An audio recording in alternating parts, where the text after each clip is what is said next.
ॐ भूर्भुवः स्वः तत्सवितुर्वरेण्यं भर्गो देवस्य धीमहि धियो यो नः प्रचोदयात् ॐ शान्ति शान्ति शान्तिः. Now, in this video, I'll describe the unique methodology of intuiting the ultimate reality of Brahma. We have so far deliberated upon the possible doorways to knowledge. Now we have to deliberate upon the question of finding out the exact meaning or import of the statement that we get knowledge from the perception of the external objects through our senses, from the thoughts, emotions, feelings, reasoning faculty, and from statements of trustworthy elders or personalities. People are carrying on their day to day dealing in the manner. Because I saw with my eyes, I got the knowledge of the form of an object. Similarly, because I heard with my ears, smelled with my nose, touched with my hands or skin, tasted with my tongue, deliberated upon with my mind, I got the knowledge of such and such an object or phenomenon. But how do we realize or reckon in the manner? This is a body, this is a sense organ, this is an object, this is the mind, these are my likes and dislikes. Before we obtain the knowledge, there must necessarily be a volition within to proceed ahead or pursue to obtain the particular kind of knowledge or cognition of that particular volition taking place in our bosom. When we say, I got the knowledge, what exactly is the special feature or change that has taken place in us? It becomes quite essential now to discern this transformation in our mind or heart with all our attention, observation, and awareness or self reflective consciousness, which we may call intuition. There exists an essential nature of intuition, that is the absolute pure being consciousness bliss of the self in every one of us, which illumines all phenomenon like the valid means or doorways of all perceptual knowledge, viz.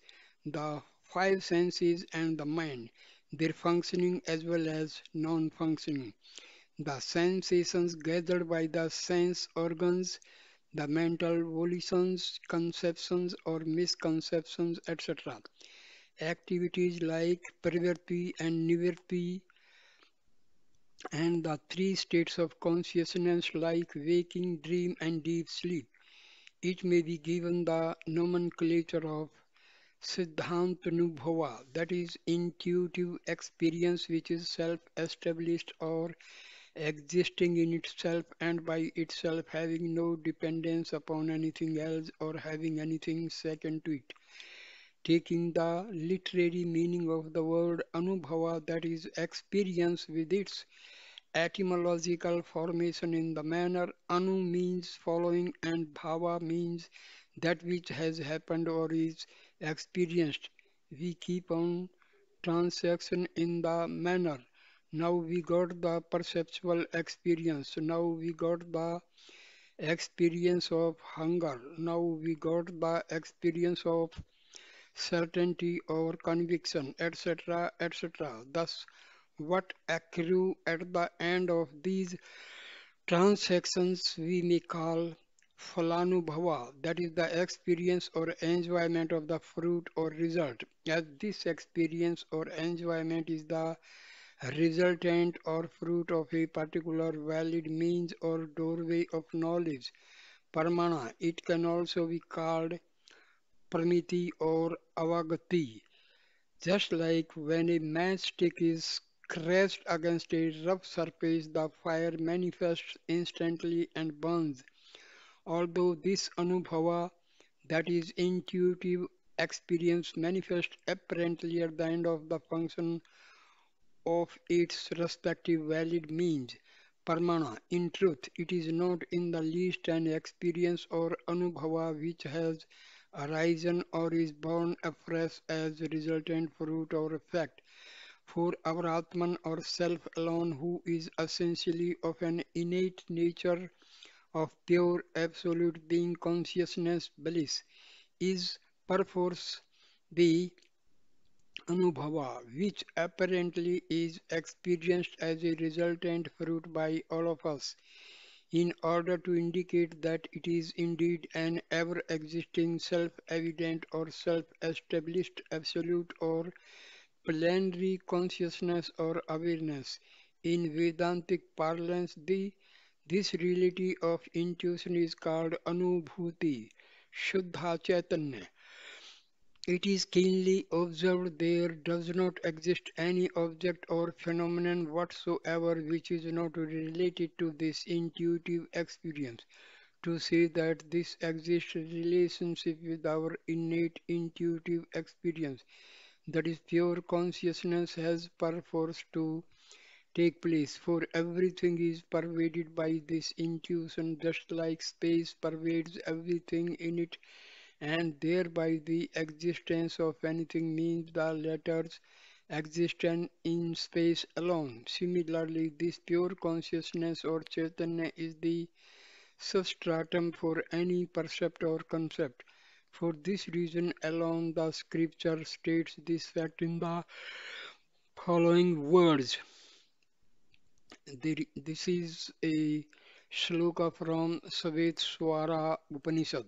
The purport of this statement is one and one only Deva, that is deity, who is of the essential Brahma nature of brilliance, lurks inside all creatures from the four-headed creator God Brahma down to the immovable pillar. He is pervading everything.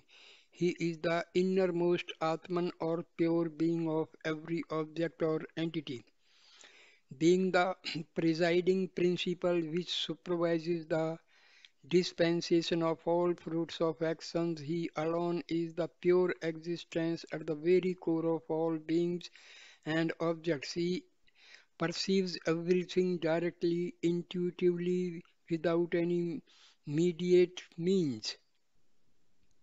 He is of the essence of pure consciousness, one without a second, that is non-dual, devoid of any characteristics or quality whatsoever. Being pervaded by this intuitive experience, that is pure consciousness alone, all our senses, mind, intellect, etc., appear to be Chidrupa, that is of the nature of consciousness, meaning sentient, conscious, just as for the various kinds of fish which swim about either in a river or an ocean, everywhere above, below, to the left, to the right, water alone exists in the same manner. Our body, senses, mind, emotions, feelings, and external object, etc. All these are submerged, so to speak, in this ocean of pure consciousness indeed.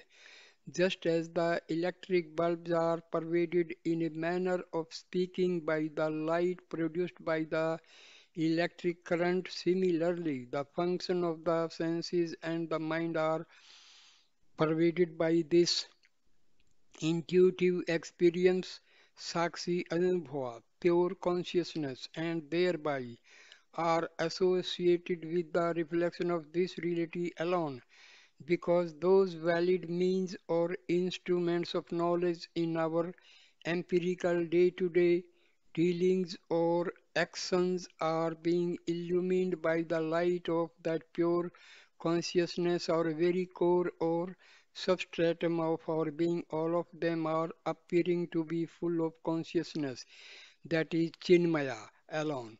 Although the knowledge is born out of the senses appear to be varied, all knowledge is of one and the same nature. Just like the light of a lamp inside a house diffuses our out through the outlets of the windows, in the same way the ever established self-effulgent pure or absolute consciousness, intuitive experience or anubhava alone diffuses out through the doorways or outlets of the five senses, the mind, the intellect, etc., and gets manifested abhivyakta at the end of the cognitive knowledge being born or produced through the respective valid means or instruments of knowledge. We presume that an empirical transaction of the type I got such and such knowledge of sound, touch, form, taste, and smell, etc., is taking place. If one keenly observes, it becomes quite evident that jnana, that is knowledge, meaning the resultant fruit of avagati, that is end product of intuitive experience, is not at all caused or produced afresh. In truth, pure consciousness or Chaitanya itself, which already eternally exists and is self-established, gets manifested very highly the medium of the respective sense organs, and this we call knowledge. Just as the common run of people transact in the manner, look, the moon has come this side. When the cloud which had covered up the moon moves away to a side in the same manner, the common people in this present context to transact in the manner. I got the knowledge of such and such a thing or object. That is all. In truth, if one keenly observes what has occurred afresh is only the change of the respective form of cognitive knowledge. Jnana or intuitive knowledge as such is manifest or rather has become effulgent in the respective form of the resultant intuitive experience or avagati alone, but is not born afresh in the ultimate analysis. To give an analogy, just as by virtue of the green, red, or yellow color of the electric bulb, the light inside appears to have assumed the various colors of outer covering. In the same manner, in the case of the specific type of knowledge, especially of the type, this is the knowledge of smell, this is the knowledge of taste, etc. The specific forms of the respective functions of the senses, mind, intellect, etc., and their resultant assumed forms of knowledge or consciousness are superimposed on the substratum of jnana savrupa. That is the very essential nature or fountainhead of pure consciousness or intuitive experience. This is the secret of all knowledge indeed. One should not get deluded that these special forms of knowledge are themselves the real forms of Atma, that is pure consciousness itself. This truth is indicated by the scriptures in the statement. Uh, the purport of this scriptural text is the world remaining unmanifest, avektika, in states like susupti, that is deep sleep, and parlaya, that is dissolution, etc., gets separated or spread out as names and forms in the waking state and creation, etc. The conglomeration of means of action and actions, karya, karna, sanghata, which all of us have been endowed with in the form of our body, senses, and mind, is a mutation alone of this unmanifest primordial matter, avakrita prakriti.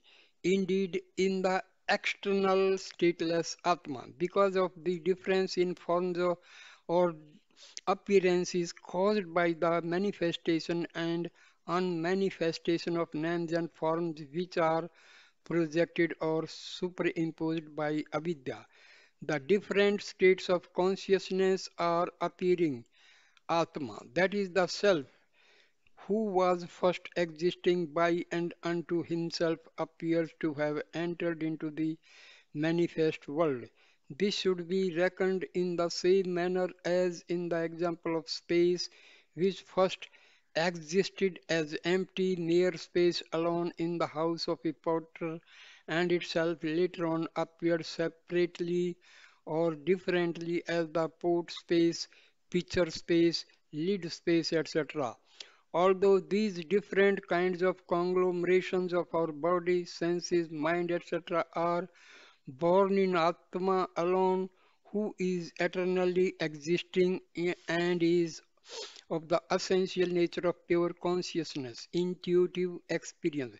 That self consciousness, Atam Chaitanya, just as space appears to have entered inside the pot, the pitcher, etc., in the same manner appears to have entered into these different conglomerations.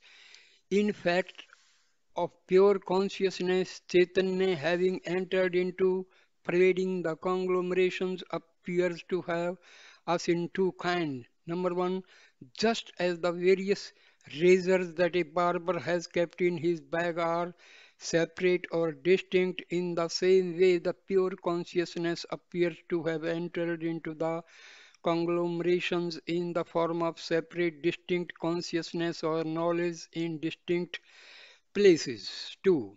Just as the just as fire that has entered into or pervaded the whole of piece of firewood in an unmanifested potential form, pure consciousness seems to have engulfed the various conglomerations in a genus form too. The intellect, the mind, the senses, the body, in the conglomeration of all these parts or varied phenomena, pure consciousness has pervaded in the form of a genus, as also it appears in each one of those phenomena or parts in a particular or distinct form or aspect to boot. As to how pure consciousness manifests itself in a particular or distinct form in our conglomeration of the body, the senses, the mind, etc., is evident from the statement of the common people that by virtue of the functioning of prana, that is the vital force, a jiva, that is a soul, is said to be alive. If he is speaking, they say he is a speaker. In the same manner, when he is seeing, he is said to be a seer. While hearing, he is called a hearer or listener. While discriminating or reasoning out, he is called a discriminator or deliberator, etc. As in the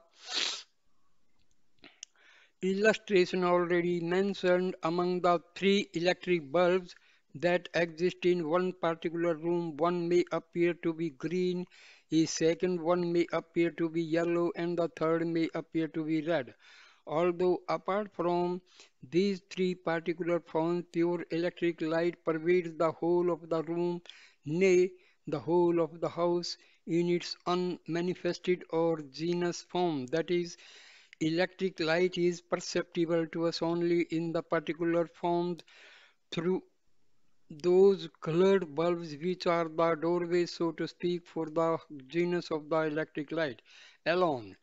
In the same manner, our essential nature of pure being or pure consciousness, by virtue of its association, as it were, with each adjunct of a sense organ, is manifesting itself in the particular functions or actions seen or perceived in the various parts of the conglomerations, namely seeing, hearing, reasoning, etc. If we reckon that these particular forms are themselves our essential nature, then our knowledge becomes incomplete or restricted. If a person is knowing the various ragas, that is, tunes in music, it may be said that the power of his ears is subtle or keen. If he is singing well, he may be called an exponent of music or excellent musician. In the same way, by virtue of his manual skill in painting, he may be called an artist, and if he is skillful in making carpentry goods, we may think he is a good carpenter. In the same manner, we may call a person who is skilled in various Jobs, a potter, painter, weaver, druggist, oil technologist, scientist, etc., according to the job or profession that he pursues. In all these cases, we may think that he is proficient in the respective jobs indeed, but will it be proper to think that each one of those skills is complete or consummate, essential nature? Never. Therefore, to cognize or reckon our essential nature of pure being consciousness bliss, to wit, the genus of our totality of being, to be restricted or confined to the particular percept or concept like seeing, hearing, smelling, touching, feeling, thinking, etc. In other words, the species or part function restricted to a sense organ as well as the psychic functions will be tantamount to incomplete or imperfect knowledge. This latter restricted mediatory imperfect knowledge alone is called avidya or adhyasa, that is misconceived knowledge in Vedantic parlance. In that case, now can we really cognize our complete, consummate, or perfect essential nature of pure absolute being consciousness bliss of Brahmavatma? The answer is because of the reason that our core of being is pure consciousness, that is, the eternally established essential nature of intuitive experience as pure consciousness being, which we have taken pains to describe in all sorts of ways so far, and which in truth has pervaded all these particular empirical knowledge of percepts and concepts, and hence is all pervasive, subsuming and consuming as it were everything that is perceived or conceived by our senses or the mind. Respectively, we have to perforce cognize or intuit as the ultimate reality so as to culminate in our intuitive experience of the form of this alone is our Atma, that is the self. In fact, that form or nature of intuitive experience herefore pervades and subsists as it were in all particular empirical forms, to wit, in that one plenary intuition all these particular varied forms are subsumed and sublated by, for that reason alone, the I notion, which is the basic and the priori cognitive form of Atma, that is the self, Atma pratyaya, exist or rather persist in all the particular forms in the manner I am smelling, I am hearing, I am seeing, I am touching, and I am tasting, etc. As Sri Ramana Maharshi has stated, this basic I thought is behind or is the substratum of every other thought form in our day-to-day dealings. That is, in all our waking transactions, this I thought persists. And similarly, by an analogous intuitive reasoning, we can cognize that the I thought persists throughout the dream transaction. Although the particular forms, each being different from the other, are distinct, the genus from subsumes in itself all the particular forms, just as a person who is the search of an ox attempts to find it out by the footmarks or pugs of that animal alone left behind on the ground. Similarly, by means of the signs or marks of the cognitive form of Atma, which has accompanied constantly, as it were everywhere in the manner I, alone we must need cognize our essential nature of pure transcendental being consciousness bliss. For this reason alone, Sri Ramana Maharshi used to ask his votaries to trace back the rising point or source of this basic, persistent I thought in us. His query, "Who am I?" thus became world famous in spiritual circles and pertains to this above dissertation interpretation. Now let us consider as to what exactly is meant by Brahma Vidya, that is the self-knowledge. The scripture has stated Brahma alone existed at first in the beginning before creation. Indeed, then it cognized itself in the manner I am Brahma. Thereafter, it becomes everything. Because we are thinking, or rather misconceiving, that we have to know objectively that is Brahma, and for that reason we are trying to search for it alone. We are arguing in the manner to see that Brahma is in fact an impossible task. There is no valid means whatsoever available for cognizing it. The purport behind the scriptural statement is even now, that is, even before cognizing or intuiting it, that is Brahma or Atma, we are all Brahma alone. In that case, what is meant by saying that it is Brahma should be known or cognized. Our Atma, self alone, should be cognized or intuited as Brahma. Just as it is explained above that I alone am Brahma, to intuit or cognize our essential nature of pure being consciousness bliss as Atma, self who is all pervading as Brahma alone is called Brahma Vidya. If this Brahma is intuited, nothing else which is to be cognized or known remains. We alone would become, in a manner of speaking, everything. Now, this is a shloka from Brihadaranyaka Upanishad. It means whichever deity cognized that truth or reality, he alone became that. Similarly, among the rishis and man too, Rishi Vamadeva thus established in that reality, saw and declared, I have verily become Manu, the sun also. We must give up the individualistic knowledge of the type, I am such and such a person. The knowledge of the type, I am a deity, I am a rishi or a sage, I am a man, is an incomplete, finite, and limited knowledge indeed. If we have to attain a complete, consummate knowledge, then we must cognize or intuit in the manner I am Brahma. I am the self or Atma of everyone.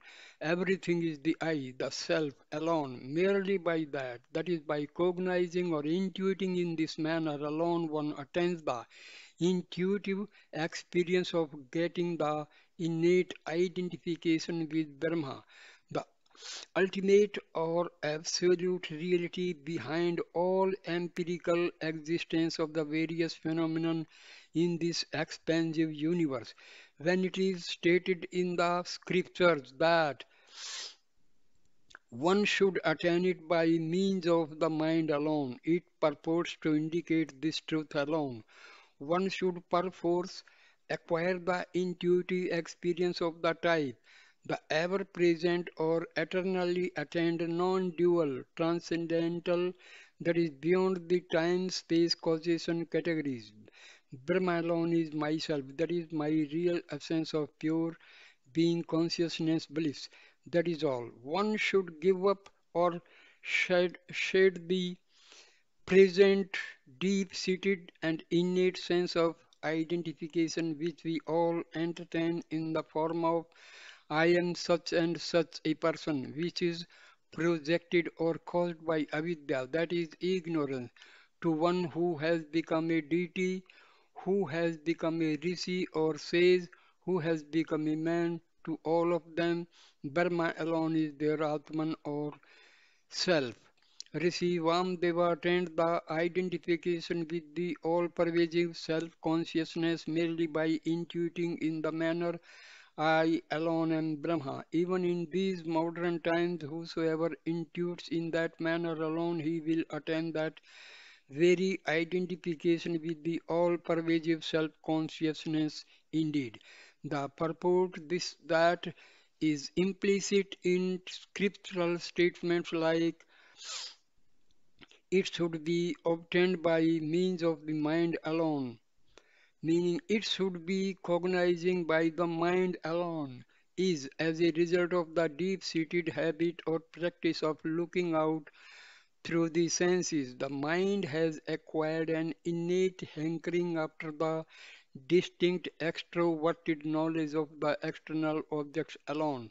The deep dent or impression of the empirical things on the intellect to the effect of the type the senses are known by the mind, which is subtler in its functioning. The external objects are known or objectified by the senses, is very strong in all of us, keeping the knowledge born out of the senses as the basis and piling of a mass of varied concepts we have begun to mutter in a manner of speaking, using phrases like physical science, evolution theory, Big Bang theory, relativity theory, quantum theory, etc., etc. The practice of looking within merely by the mind alone introspectively or introvertedly is not attained by us at all. For this reason alone, the scripture is saying the purport of this statement is therefore by means of such spiritual practices or disciplines like sama, control of the mind, dhamma, control of the senses, upati, introvertedness, titiksha, mental equanimity irrespective of or in the face of the external good or bad circumstances or experiences. Samadhana, state of a mental equipoise having been rooted in the plenary or unitary experience of the ultimate reality of the self, etc., which help a seeker to recede unto himself towards his essential nature of pure being, consciousness, bliss alone. He intuits or cognizes the self, his very core of being in himself. Indeed, thereby he intuits that everything is Atman or self alone. There is no wonder whatsoever if in the case of a person who is habituated in perceiving everything from the empirical or mundane viewpoints of Atman, that is not self alone, it is not possible at all to cognize or intuit the metaphysical or transcendental reality of Atma, that is the self of all. Therefore, it would be evident from this fact that people who say or affirm from their extremely extraverted or individual point in the manner for man, the metaphysical or supersensuous knowledge is not possible to attain or obtain. We cannot acquire definite and conclusive knowledge. It is better to give up other considerations and to deliberate upon topics which concern or are related to matters of this workday world alone are not in truth the people qualified for this knowledge of the ultimate reality at all. The story that four blind persons touched an elephant at various places and misconceived in its figure in four different ways is applicable to these people who are not fully qualified for this metaphysical knowledge. The purport of the scriptural statement by the mind alone it should be cognized as it is, being grasped as if in a flash. That is intuition by their minds, of course, because they are immature and incapable to receive the higher suggestions at the intuitive level. So to say, there is hardly any scope. We should remember and fully understand the purport of the Upanishadic story that Narada, who knew all the empirical sciences of the external objects, approached Sanat Kumara and bemoaned that although I know so many sciences as a result of my not knowing the science of the self, that is Atma Vidya or Brahma Vidya, I am stricken with grief. There it is stated that Narada followed the spiritual instructions of Sanat Kumara and thereby become a liberated soul, that is Jnani. Similarly, we too, the true seekers, should follow the path advised by the scriptures, as also the perceptor who is fully qualified and acquire the introverted viewpoint or introspection needed for attaining this sacred and superlative Brahma Vidya, that is science of the spirit, Atma. This alone is called Anudarshana. By this truth, in the reality of Brahma or Atma, that is pure or absolute consciousness, there is no distinction or manifoldness whatsoever will be instantaneously intuited. What is the method of this Anudarshana? In answer to this question, the scripture says the purport of this spiritual discipline, that is sadhana, is giving up anatma, that is not self. One should establish oneself in Atma, that is the self alone. That Atman alone should be cognized or intuited as Brahma. Brahma, that is the ultimate reality, is readily and eternally available in all of us in a manner of speaking or from a certain viewpoint. We do have Atmanubhava, that is the pure consciousness of the self. For that pure consciousness alone, we have called here already eternally available consciousness with self-reflective consciousness or intuition.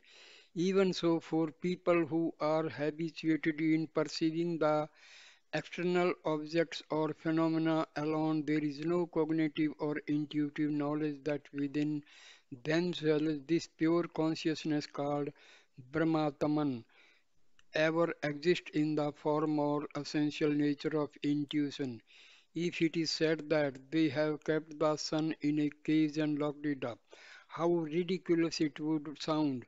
Similarly, if we say that we do not cognize our Atma or the self of the essential nature of pure consciousness, it would seem to be as ridiculous indeed.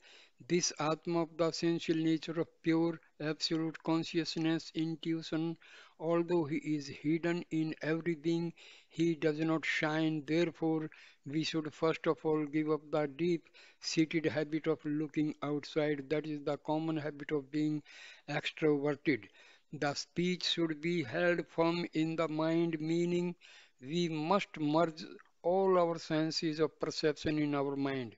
Really speaking, mind alone exists as all the senses, but only in a grosser form. In the dream, our mind alone adorns or puts up, so to speak, the forms of all the senses and is pushing us into the extroverted viewpoint towards the external objects, and this is vouched for by our own experience.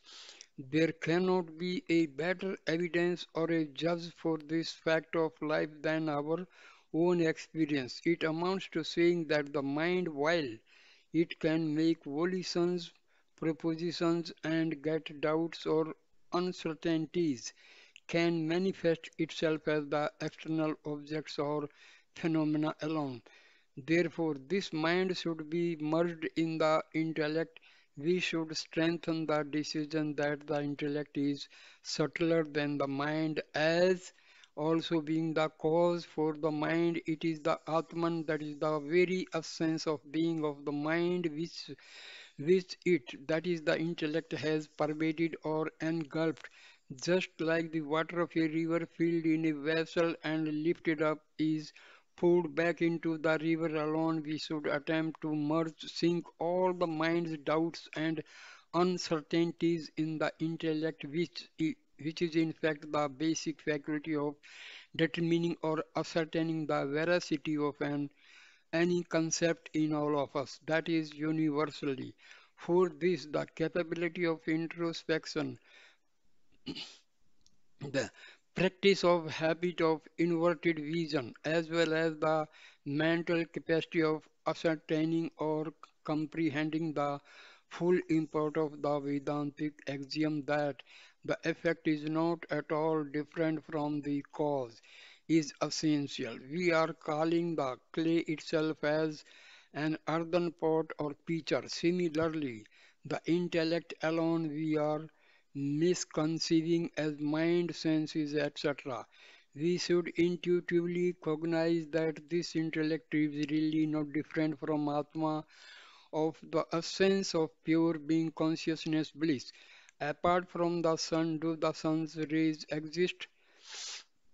Although it is true that Atma, our very being as self, is not different from the Supreme Self, that is Paramatma, divide of the manifest manifold world of duality, we should abide in the steadfast intuitive experience to the effect that he, that is our Atma, appears to be different because of the adjunct of the body alone.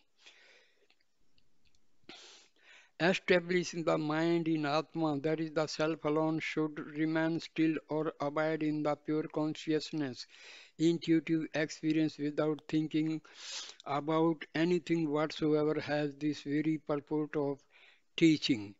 Thus, when everything is submerged in the ocean of intuitive experience, that is pure consciousness, we have intuitive Atman alone as Brahma. It is said, just as to see a light, there is no need of another light to intuit Atma, who is of the very essence of intuition, that is pure consciousness, self-established and self-effulgent. There is no necessity of any other experience whatsoever. This alone is called Brahma Vidya, as this is totally different or unlike all other empirical knowledge. It is essential to understand this alone in some more detail in the next chapter. So I stop this video here. Okay, namaste, namaste, namaste.